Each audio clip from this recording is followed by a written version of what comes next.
Kebaikan hati yang berbuah manis di tangan Allah. Ester 6 ayat 3.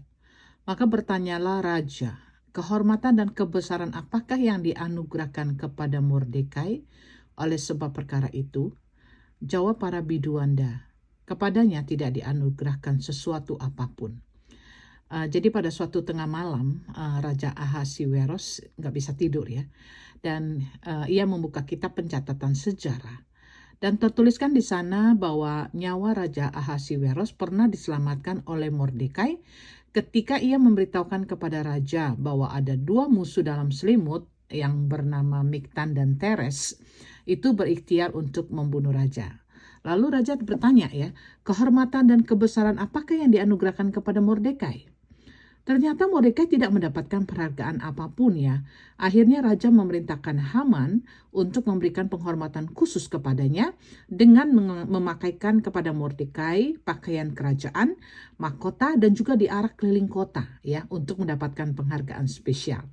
Jadi di akhir kisah ini Mordekai diangkat menjadi orang kedua setelah Raja Ahasiweros. Kita tahu bahwa Mordekai itu dihormati oleh orang Yahudi serta disukai oleh banyak orang. Jadi ini bercerita tentang sebuah kisah kebaikan hati yang berbuah manis di tangan Allah ya. Demikianlah kisah ini berbicara tentang jasa kebaikan hati yang terlupakan oleh orang lain atau oleh manusia. Namun, satu hal yang harus diingat bahwa jasa kebaikan hati kita tidak terlewatkan di dalam memori Allah. Mordekai mungkin bisa berkecil hati ya karena perbuatannya tidak mendapat pujian dan penghargaan ya pada waktu itu. Demikian pula Raja Ahasiweros bisa melupakan jasa kebaikan hati orang kepadanya.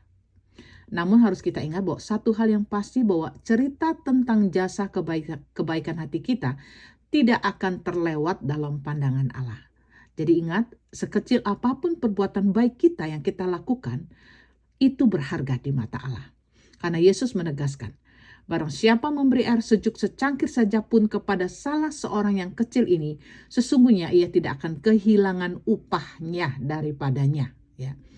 Jadi dalam menabur kebaikan hati, kita pastikan akan mengalami situasi yang peribahasa yang sering kali kita dengar bahwa dikatakan air susu dibalas dengan air tuba, yaitu kebaikan dibalas dengan kejahatan. Atau ada juga satu peribahasa yang berkata kacang lupa kulitnya.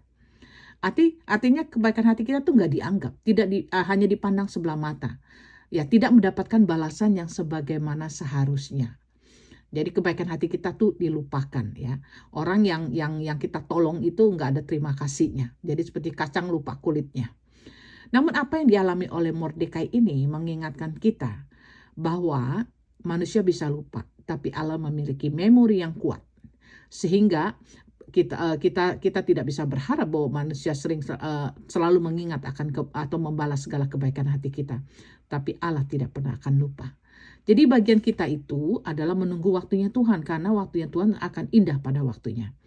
Jadi hendaklah kebaikan hati kita itu tidak mudah terpatahkan oleh orang-orang yang melupakan kita atau oleh orang-orang yang tidak tahu berterima kasih.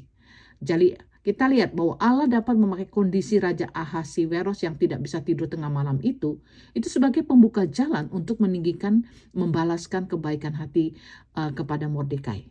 Ya, nah Tuhan membalikan keadaan seperti ini. Jadi yang tadinya dilupakan, kembali diingat oleh karena ada campur tangan Tuhan. Mordekai ditinggikan. Sementara Haman itu direndahkan. Kita tahu Haman itu orang yang suka banget dipuji, suka banget diangkat, suka banget dianggap istimewa ya. Apapun yang dia lakukan tuh mau dipandang oleh semua orang. Namun Tuhan membalikan keadaan. Jadi demikianlah firman Tuhan yang kita lihat di dalam Mazmur 75 ayat 67. Sebab bukan dari timur atau dari barat dan bukan dari padang gurun datangnya peninggian itu. Tetapi Allah adalah hakim. Ya, direndahkannya yang satu dan ditinggikannya yang lain. Jadi tugas kita itu hanya nunggu waktunya Tuhan. Karena Tuhan dapat memakai berbagai cara untuk membalas kebaikan hati kita. Ya, kita ingat bahwa kebaikan hati kita itu memiutangi Tuhan ya. Oleh karena itu jangan kita jemu-jemu berbuat baik. Apabila sudah pada datang waktunya, kita akan menuai jika kita tidak menjadi lemah. Galatia 6 ayat 9-10. God bless you.